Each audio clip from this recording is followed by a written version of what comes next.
Hey guys, just figured I'd throw together a video here of the restoration process that I've done on my 1981 Volkswagen Rabbit pickup truck. Bought the truck about 9 or 10 months ago, and it's been quite the journey. And I just figured it'd be a good idea to document what I've done thus far for myself and maybe anyone else that's interested. Alright, so here's a photo of the truck right when I bought it, and you can see that its body work is about halfway done. The hood was about 25-30 pounds too heavy compared to what it should have been, but the majority of the truck was there. I really liked the camper top. It's a diesel, of course, which that Golf there is a diesel as well, 2-door ALH, 5-speed, which I really like. Here's a photo from the back. I had these big, massive Bondo patches on the back of the car, and I'll show you some photos. I came to find out that they were inches thick, and I was able to work that out pretty well. Next up here, I'll show you a video. I got it running right when I went and bought the truck. It was already running pretty well. I was having some small overheating issues, probably just a thermostat. The radiator was most likely clogged. There's a bunch of stuff that I came to find out, but I was able to drive it right away. I had one leaking return line on a fuel injector. Just picked up some 3mm line from the store and fixed that right up. I actually wound up replacing all the return lines, but for it to have run after sitting so long, that first photo at the beginning of the video, sitting in what looks to be a barn or the steel building of some kind is remarkable. But here's a video of that.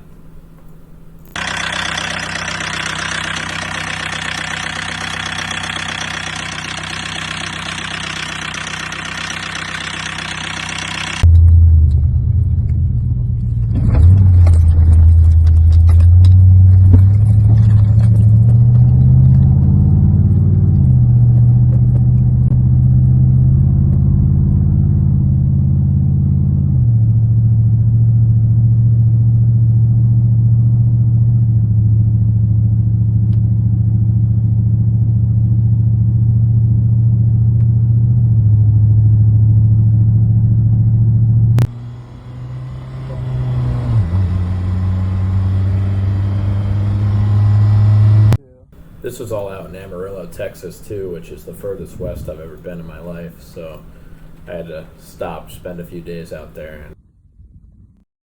Here's a few photos of the interior. It was pretty spotless.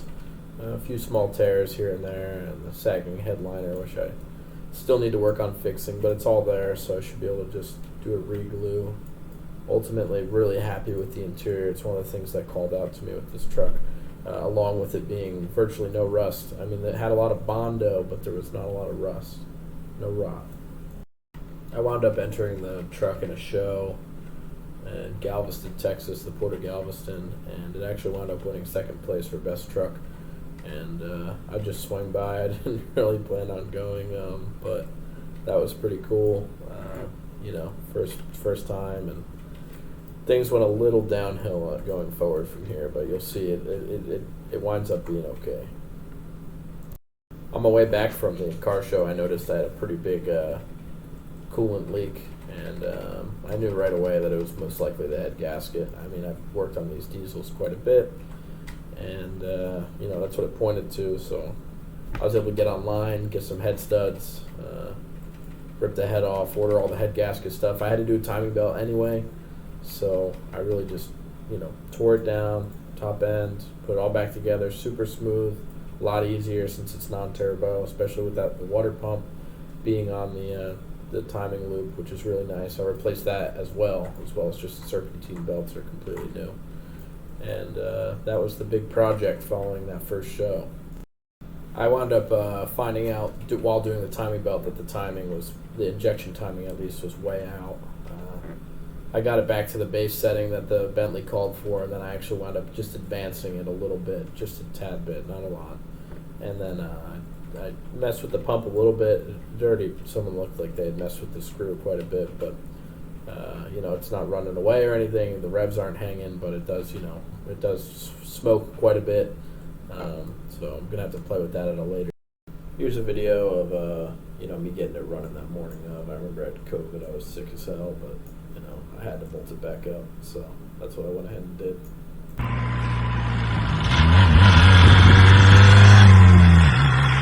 So I got better from getting sick. It was a beautiful day.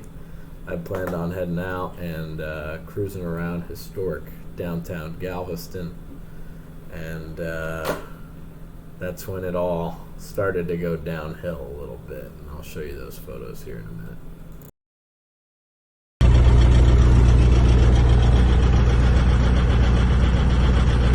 It was a beautiful morning. I was on my way downtown. It's a big cruise port, for those of you who aren't familiar with the area. And essentially what wound up happening was the cruise terminal is on the left side of the channel, if you will, and then all of the cruise parking is on the right. And this person basically was in the left lane and realized their shuttle parking was on the right, and I don't know if they were running late or whatever, but they basically, from the left lane, I guess didn't see me and decided to cut across the right lane to make a right-hand turn into the parking lot they were going into. And I wasn't going very fast, but I could not stop. There's just no way. And I did my best to slow the car down. I saw it coming. Maybe I could have gotten out of the way, but there was so much foot traffic from people walking back and forth, and I just ran right into them, and it was very upsetting. But I knew right away that this is the car I wanted since I was a little kid, so one little accident wasn't going to stop me. So I wound up being able to find a donor late Westy truck from a mutual friend of mine through the vintage Volkswagen club in the area, and he let me come over and lop it up, get the core support off, radiator, fan, a few other things, and ultimately I realized the passenger fender was destroyed too, so I was able to get one of those from him, and we were able to start the work to put it back together. Now, I didn't do all of this work myself. I did do some of it. I am an engineer, but I'm not the best fabricator, and I wanted it really done right. Like, it hadn't, you couldn't tell that it had been in an accident. So we basically started from cutting the core support off of the donor truck, which was the 81 late Westy as well.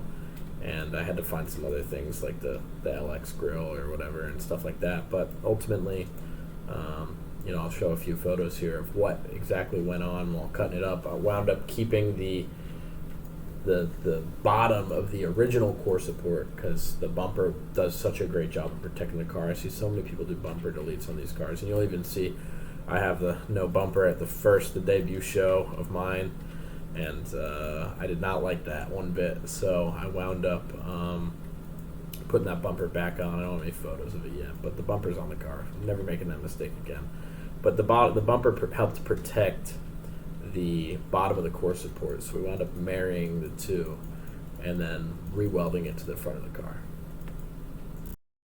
Following that came the bodywork on the rear quarter panels, as well as the front right fender that I picked up had a little bit of rot, and went ahead and fixed that in. You'll see just the sheer amount of Bondo on these rear quarter panels from probably some kind of damage done to the car, not rot, which was really a big stress relief because you can fix the Bondo properly in doing metal work, which you'll see the photo here from that rear left quarter panel. You'll be able to see how there's virtually no Bondo, and it's all pulled out the way that it should be.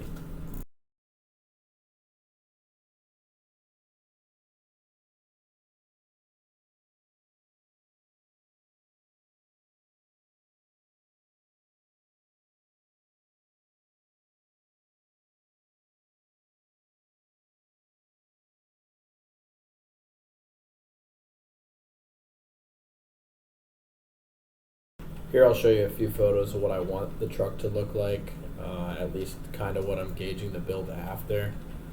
Of course, I'm going to wind up lowering it and probably putting on some GTI rims, the Mk1 Snowflakes, but ultimately I kind of had a target and a vision in the mind. I wanted the factory red with the factory late Westy bumpers, and I really wanted the white lettering on the tailgate. I don't care too much for the LX badging. Maybe I'll put it back on, but ultimately it's not really what I was going for. But here's a few photos I found online. Okay, here you're seeing we can kind of start up with the primer, then going on with the rest of the paint. Of course, this is part of the car that I didn't do at all. It's not something I'm really familiar with. And as well as the time I didn't really have for it. Unfortunately, I go offshore for work, but I got to come home to this, which was really nice.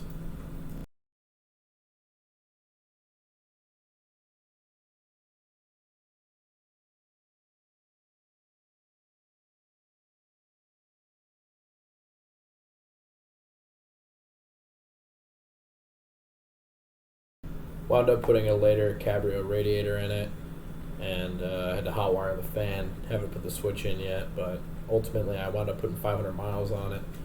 Had some issues with the transmission, the 5-speed FF. I'll probably throw a short video together when I am able to figure out and diagnose just what's going on with that. I think it's got a leak from the front main seal. If I have to drop it, I might just swap it out. I ordered a clutch kit, might as well do it while I'm in there. But here are the finished photos, the finished products, and I really, I'm happy with myself. So it's not done yet. It's got a lot of work to go, but this is the first 9 months, and it's gone really well. Aside from the accident, but sometimes every silver lining's got a touch of gray.